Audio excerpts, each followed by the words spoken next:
Assalamualaikum. Kali ini kita akan menyimak kisah luar biasa tentang seorang pendeta yang menemukan cahaya Islam setelah perjalanan panjang pencarian kebenaran. Ingatlah kalian, apapun itu, Allah pasti akan membalas siapa saja yang melakukan kebaikan di jalannya, karena kebaikan sekecil apapun takkan pernah luput dari pandangannya. Dan juga, saya sangat berterima kasih kepada yang sudah like dan subscribe dari video ini. Jangan lupa juga menuliskan sholawat kepada Nabi kita di kolom komentar, karena sesungguhnya Allah dan malaikatnya bersholawat kepadanya.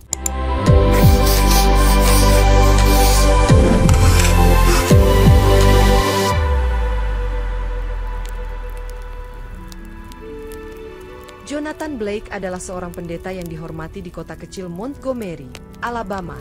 Seorang pria yang selalu mengawali harinya dengan doa panjang di kapel kecil sebelum memimpin ibadah di gerejanya. Gereja Jonathan adalah pusat komunitas bagi banyak penduduk kota, sebuah tempat di mana pernikahan dirayakan, bayi dibaptis, dan kehidupan diberkati oleh kehadirannya yang tenang namun penuh semangat. Di balik senyumnya yang penuh kehangatan, Jonathan sering merasakan kehampaan yang tak dapat dijelaskan, meskipun ia terus berkhotbah tentang cinta Tuhan kepada umatnya. Setiap malam setelah ibadah, Jonathan duduk sendirian di ruang kerjanya, menatap salib di dinding dan bertanya-tanya mengapa hatinya merasa berat meskipun hidupnya tampak sempurna di mata orang lain. Dalam kebimbangannya, ia terkadang mencoba meyakinkan dirinya bahwa ini adalah ujian dari Tuhan, tetapi keraguan itu terus muncul dalam bentuk pertanyaan tentang kebenaran iman yang diajarkannya. Para jemaat menganggap Jonathan sebagai figur suci yang selalu memiliki jawaban untuk setiap pertanyaan spiritual mereka, tanpa tahu bahwa di dalam hatinya, ia sendiri sedang mencari jawaban. Ketika seorang jemaat bertanya kepadanya tentang misteri Trinitas, Jonathan menjelaskan dengan kata-kata hafalannya, tetapi ia sendiri merasa penjelasannya tak sepenuhnya memuaskan. Meski demikian, ia terus mengingatkan dirinya bahwa tugasnya adalah menjaga iman jemaat tetap kuat, bukan mempertanyakan fondasi dari apa yang telah diajarkan gereja selama berabad-abad. Hari-hari Jonathan berjalan seperti biasa, penuh dengan ibadah, pelayanan, dan kunjungan ke rumah-rumah jemaat. Tetapi pertanyaan-pertanyaan itu terus mengikutinya seperti bayangan yang tak terpisahkan. Ia tak menyadari bahwa hidupnya akan segera berubah drastis ketika seorang pria asing datang ke kota dan membawa angin perubahan yang tak pernah ia bayangkan sebelumnya. Kehadiran Lucas Grant di kota Montgomery segera menjadi pembicaraan karena pandangan ateisnya yang terang-terangan bertentangan dengan norma konservatif masyarakat setempat. Lucas adalah pria muda berkarisma yang sering mengadakan diskusi publik tentang kepercayaannya, dengan tujuan mematahkan keyakinan agama yang ia anggap sebagai dogma kuno. Dalam salah satu diskusinya, Lucas secara khusus menyinggung agama Kristen, menyebut Trinitas sebagai konsep yang tidak logis dan menyebut doktrin gereja sebagai alat kontrol sosial.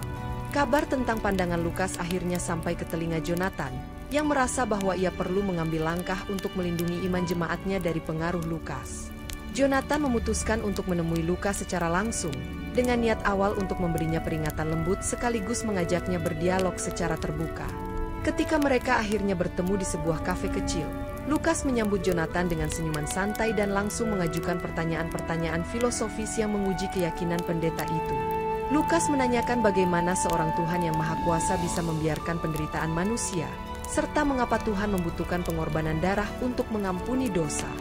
Jonathan menjawab dengan teologi yang ia pelajari selama bertahun-tahun, tetapi ia sendiri mulai merasa bahwa jawaban-jawabannya lebih bersifat hafalan daripada benar-benar meyakinkan.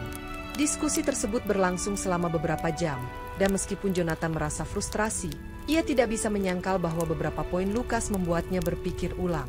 Sebelum berpisah, Lucas berkata, "Jika kamu yakin agamamu benar, jangan takut untuk mencari kebenaran di tempat lain."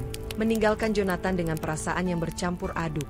Beberapa hari setelah pertemuannya dengan Lucas, Jonathan mulai merasakan perubahan atmosfer di gereja, di mana beberapa jemaat tampak gelisah dan penuh pertanyaan. Seorang pemuda yang sering hadir di diskusi Lucas mendatangi Jonathan dan dengan berani menanyakan apakah Trinitas benar-benar memiliki dasar yang jelas dalam Alkitab. Jonathan menjawab dengan tenang, tetapi dalam hatinya, ia tahu bahwa pertanyaan itu mencerminkan keraguan yang juga sedang mengganggu pikirannya sendiri. Di ruang konseling gereja, seorang wanita parubaya menangis dan mengaku bahwa ia merasa doanya tak pernah dijawab, membuat Jonathan semakin merasa gagal sebagai pemimpin rohani. Sementara itu, nama Lucas terus menjadi perbincangan di kota, terutama setelah ia mulai mengundang orang untuk menghadiri diskusi-diskusi teologisnya di tempat umum. Jonathan merasa bahwa kehadiran Lukas bukan hanya ancaman bagi gereja, tetapi juga bagi keimanan jemaatnya, yang mulai terpecah antara mereka yang bertahan dan mereka yang mempertanyakan. Dalam salah satu khotbahnya, Jonathan mencoba memperkuat iman jemaat dengan berbicara tentang kasih Tuhan, tetapi ia sendiri merasa kosong saat mengucapkan kata-kata itu. Suatu malam, ketika Jonathan sedang mempersiapkan materi untuk ibadah minggu, ia menerima surat misterius yang tidak memiliki pengirim, hanya berisi satu undangan dan sebuah pertanyaan.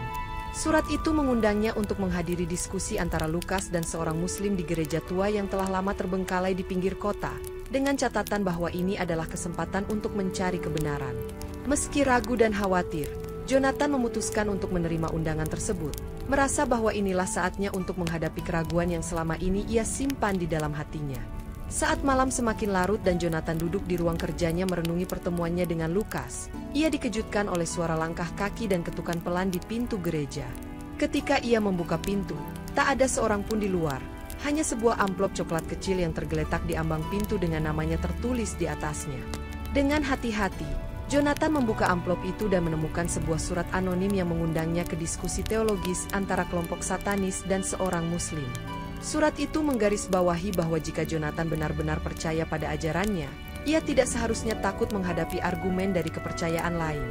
Meski merasa ragu, Jonathan terpancing oleh tantangan itu dan mulai berpikir bahwa ini mungkin peluang untuk membuktikan kebenaran agama yang ia yakini. Surat itu memberikan detail tempat dan waktu, menyebutkan sebuah gereja tua yang sudah lama ditinggalkan di pinggiran kota sebagai lokasi diskusi. Malam itu, Jonathan tidak bisa tidur dengan tenang. Pikirannya dipenuhi oleh berbagai pertanyaan dan keraguan yang terus menghantui hatinya. Ia mempertimbangkan risikonya, khawatir bahwa kehadirannya di sana mungkin akan diketahui oleh jemaat atau orang-orang yang skeptis terhadapnya. Namun, dorongan untuk menemukan kebenaran, atau setidaknya memperkuat imannya sendiri, mengalahkan rasa takut dan keraguannya. Dengan hati yang bimbang namun tekad yang kuat, Jonathan memutuskan untuk menghadiri diskusi tersebut, yakin bahwa Tuhan akan membimbingnya pada malam yang tak terduga itu. Malam itu, Jonathan mengemudikan mobil tuanya menyusuri jalanan sepi menuju gereja tua yang disebutkan dalam surat, sebuah bangunan gelap yang dikelilingi oleh pohon-pohon rimbun. Ketika ia masuk ke dalam, suasana gereja yang terbengkalai terasa suram, dengan bangku-bangku kayu yang berdebu dan dinding yang retak, tetapi beberapa lilin menyala di tengah aula. Di depan aula, seorang pria berpenampilan sederhana, yang kemudian ia ketahui sebagai Dr. Faisal Khan, duduk dengan tenang, dikelilingi oleh sekelompok kecil orang, termasuk Lukas Grant. Lukas memulai diskusi dengan nada penuh tantangan, melontarkan pertanyaan-pertanyaan tajam tentang keberadaan Tuhan dan keadilannya, sambil mencemooh agama-agama yang ada. Faisal, dengan sikap yang tenang dan penuh wibawa, menjawab setiap pertanyaan Lukas dengan logika yang tajam, menggunakan argumen yang didukung oleh sains, filosofi, dan ayat-ayat Al-Quran. Ketika Lukas menyebut konsep Tuhan sebagai tidak masuk akal, Faisal dengan lembut membalik argumennya, menunjukkan bahwa keberadaan Tuhan adalah dasar dari keteraturan alam semesta. Jonathan duduk di sudut, diam-diam terpesona oleh cara Faisal menghadapi serangan verbal dengan ketenangan dan kejelasan yang tidak pernah ia lihat sebelumnya. Lukas, yang awalnya terlihat dominan dan percaya diri, mulai kehilangan pijakan ketika argumen-argumennya terjawab dengan mudah oleh Faisal. Di akhir diskusi, Faisal menyampaikan pesan universal tentang Tuhan yang Esa, menyentuh hati Jonathan dengan konsep tauhid yang sederhana namun sangat mendalam. Ketika semua orang mulai meninggalkan aula, Jonathan tetap duduk di bangkunya, memikirkan apa yang baru saja ia saksikan, merasakan bahwa sesuatu dalam dirinya mulai berubah. Setelah malam itu, Jonathan tidak bisa mengabaikan kata-kata Faisal yang terus terngiang di pikirannya, terutama tentang tauhid dan sifat Tuhan yang sempurna tanpa keterbatasan. Dengan rasa penasaran yang semakin besar, Jonathan mengunjungi perpustakaan kota untuk mencari buku-buku tentang Islam, meskipun ia merasa ragu-ragu dan khawatir terlihat oleh orang lain. Dalam keheningan perpustakaan, ia membaca terjemahan Al-Quran untuk pertama kalinya, dan ayat-ayatnya menyentuh hatinya dengan cara yang tak pernah ia alami sebelumnya. Salah satu ayat yang terus mengganggunya adalah Quran Surat Al-Ikhlas, yang menjelaskan Tuhan sebagai satu-satunya yang mutlak tanpa sekutu, berbeda dari konsep Trinitas yang ia ajarkan selama ini. Jonathan mulai merasa bahwa ajaran Trinitas semakin sulit dipahami, terutama ketika ia mencoba membandingkannya dengan konsep ketuhanan dalam Islam yang terasa lebih sederhana dan logis. Di sela-sela pelayanannya di gereja, Jonathan mulai menyimpan catatan kecil tentang hal-hal yang ia temukan, tetapi ia berusaha keras untuk menyembunyikan pergumulan batinnya dari orang lain. Saat membaca lebih banyak tentang Islam, ia terkejut menemukan bahwa agama ini juga menghormati Yesus, tetapi sebagai nabi, bukan sebagai Tuhan, yang justru masuk akal baginya. Namun, setiap kali ia mulai merasa yakin dengan apa yang ia baca, Jonathan mencoba menyangkalnya, berpikir bahwa mungkin ini hanyalah godaan yang menguji imannya. Di sisi lain, ia mulai merasa bahwa penjelasan-penjelasan yang selama ini ia berikan kepada jemaat tentang Trinitas dan dosa asal tidak cukup memuaskan, bahkan baginya sendiri. Perjuangan dalam dirinya semakin besar, dan meskipun ia ingin menyangkal pengaruh Islam dalam pikirannya, ia tidak bisa menghindari kenyataan bahwa ia mulai melihat kebenaran yang berbeda. Jonathan, yang semakin gelisah dengan pergumulan batinnya, memberanikan diri untuk menemui Faisal secara pribadi di sebuah kafe kecil di pinggir kota guna mendiskusikan pertanyaan-pertanyaan yang terus menghantui pikirannya. Faisal menyambut Jonathan dengan senyum hangat, dan pertemuan itu segera berubah menjadi dialog mendalam tentang konsep Tuhan dalam Islam, terutama tentang tauhid. Faisal menjelaskan bahwa tauhid adalah inti ajaran Islam, di mana Tuhan adalah esa, tidak bergantung pada siapapun, tidak memiliki anak, dan tidak diperanakan, mengutip Quran Surat Al-Ikhlas sebagai landasan argumennya. Jonathan, yang sebelumnya memandang Islam sebagai agama asing, mulai memahami kesederhanaan dan keindahan konsep tauhid yang berbeda dari Trinitas yang selalu membingungkannya. Ketika Faisal mengutip ayat-ayat Al-Quran seperti Quran Surat Al-Baqarah 256 tentang tidak ada paksaan dalam agama, Jonathan terkejut oleh pendekatan Islam yang logis dan menghormati kebebasan beriman. Dalam diskusi itu, Faisal juga menyinggung Injil, menunjukkan bagaimana beberapa ajaran Yesus sebenarnya lebih dekat dengan konsep tauhid daripada doktrin Trinitas yang berkembang kemudian. Jonathan mencoba melontarkan beberapa pertanyaan kritis, seperti tentang keadilan Tuhan dalam membiarkan penderitaan manusia, tetapi Faisal menjawab dengan analogi yang membuat Jonathan merenung lebih dalam. Saat diskusi semakin dalam, Faisal mengingatkan Jonathan bahwa pencarian kebenaran membutuhkan keberanian untuk melampaui batas-batas tradisi dan keyakinan yang diwariskan secara turun-temurun. Jonathan merasa tidak tenang mendengar argumen Faisal, bukan karena ia tidak masuk akal, tetapi karena argumen tersebut menjawab keraguannya secara langsung dan tanpa celah. Setelah pertemuan itu, Jonathan pulang dengan hati yang berat, menyadari bahwa ia berada di persimpangan besar dalam hidupnya, antara mempertahankan keyakinan lamanya atau mengikuti kebenaran baru yang mulai ia rasakan. Di gereja, perubahan perilaku Jonathan mulai menarik perhatian jemaat, yang merasa bahwa khotbahnya kini kurang bergairah dan tidak sekuat sebelumnya. Beberapa jemaat mendekatinya dengan kekhawatiran, bertanya apakah ia baik-baik saja, tetapi Jonathan hanya memberikan jawaban yang menghindar, mencoba menyembunyikan pergumulan dalam dirinya. Namun, ada juga sekelompok kecil jemaat yang secara diam-diam tertarik dengan perubahan Jonathan setelah mendengar desas-desus tentang diskusinya dengan Faisal. Seorang wanita muda bernama Clara, yang selalu menghadiri misa, bertanya kepada Jonathan tentang apa yang sebenarnya ia pelajari dari Faisal, menunjukkan minat yang tulus pada Islam. Tekanan dari pihak gereja mulai meningkat ketika beberapa dewan gereja mulai curiga bahwa Jonathan terlalu banyak terlibat dalam diskusi lintas agama yang dianggap berbahaya. Lucas Grant, yang sebelumnya sering berdebat dengan Jonathan, tiba-tiba mendatangi gereja dan memuji keberanian Jonathan untuk mempertanyakan keyakinannya sendiri. Lucas bahkan menawarkan untuk menjadi penghubung antara Jonathan dan Faisal, mengatakan bahwa ia ingin melihat bagaimana diskusi lanjutan mereka akan berjalan. Sikap Lucas yang sebelumnya penuh penghinaan terhadap agama-agama berubah menjadi rasa hormat terhadap Jonathan, karena ia melihat perjuangan pria itu mencari kebenaran secara tulus. Jemaat semakin terpecah. Beberapa mempertanyakan iman mereka sendiri, sementara yang lain menjadi lebih defensif terhadap perubahan Jonathan. Dalam keheningan malam, Jonathan menyadari bahwa ia tidak hanya mempertaruhkan imannya, tetapi juga hubungannya dengan komunitas yang telah lama ia layani dengan penuh kasih. Jonathan menghadiri debat publik yang diadakan di sebuah auditorium kecil, di mana Faisal akan berhadapan dengan seorang teolog Kristen terkenal bernama Pastor Gregory Matheson. Dengan penuh antusiasme, banyak jemaat Jonathan juga hadir, berharap bahwa debat ini akan memperkuat iman mereka sekaligus menunjukkan kelemahan argumen Islam. Namun, debat itu berjalan tidak seperti yang diharapkan oleh Jonathan atau para jemaatnya, karena Faisal dengan tenang dan penuh keyakinan mematahkan argumen Gregory satu persatu. Ketika Gregory mencoba mempertahankan doktrin Trinitas, Faisal menunjukkan bahwa konsep itu tidak pernah secara eksplisit disebutkan dalam Alkitab, dan bahkan bertentangan dengan logika dasar keesaan Tuhan.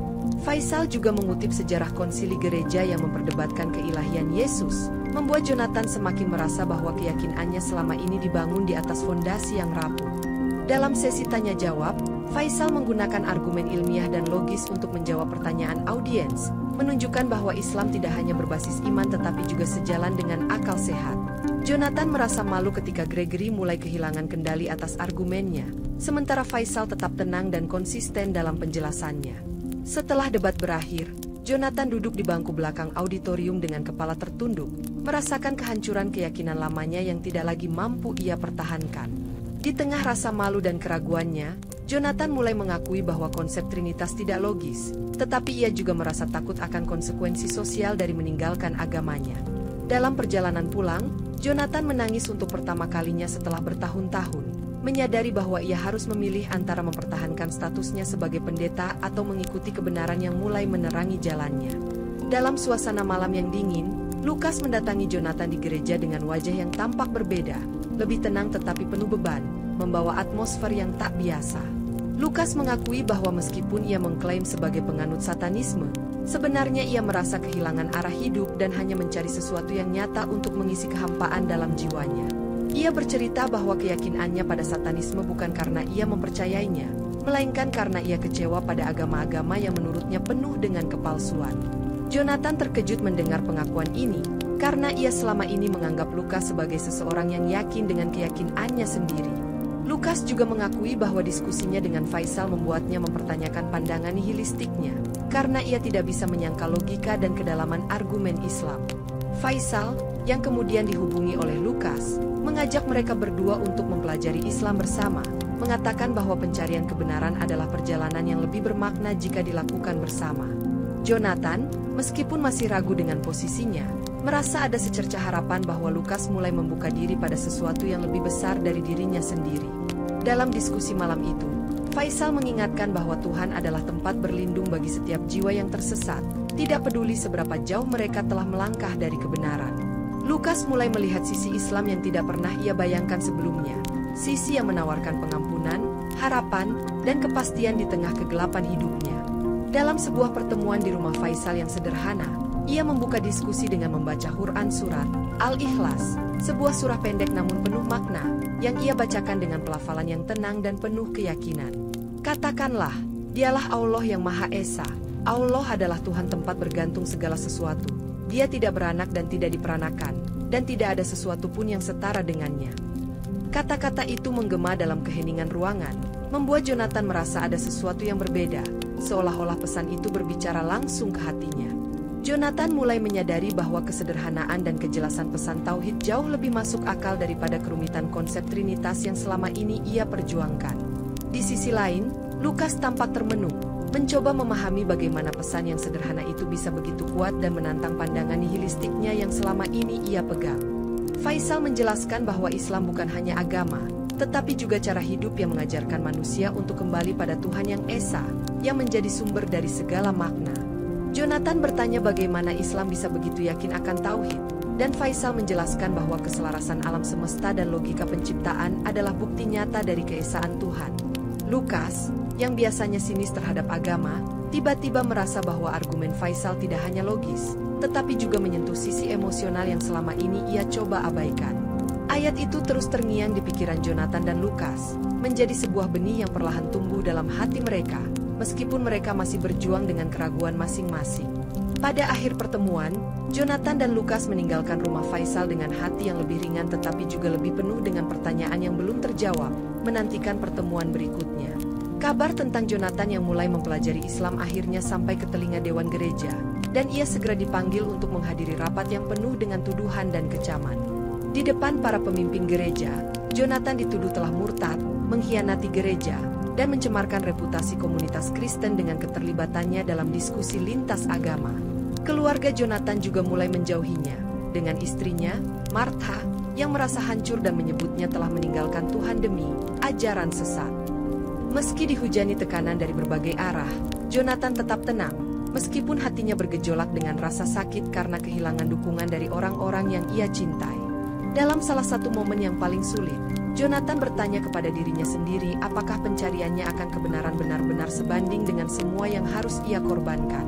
Faisal, yang terus memberikan dukungan, mengingatkannya bahwa kebenaran seringkali menuntut pengorbanan, tetapi hasil akhirnya akan membawa kedamaian yang sejati. Di tengah semua tekanan, beberapa jemaat di Ahmadiyah mulai membela Jonathan, mengatakan bahwa diskusinya dengan Faisal telah membuka pikiran mereka tentang Islam. Lukas, yang melihat penderitaan Jonathan, justru semakin menghormatinya dan mengatakan bahwa perjuangan seperti ini hanya bisa dilakukan oleh seseorang yang sungguh-sungguh mencari kebenaran. Pada puncaknya, Jonathan dipaksa untuk memilih, meninggalkan posisinya sebagai pendeta atau menghentikan pencarian kebenarannya. Dan dengan suara yang bergetar, ia memutuskan untuk tetap mencari kebenaran meski harus kehilangan segalanya. Dalam kesunyian gereja yang kini terasa kosong, Jonathan berdoa kepada Tuhan, meminta petunjuk dan kekuatan untuk melanjutkan perjalanan hidupnya, yakin bahwa ia sedang mendekati sesuatu yang lebih besar daripada yang pernah ia bayangkan.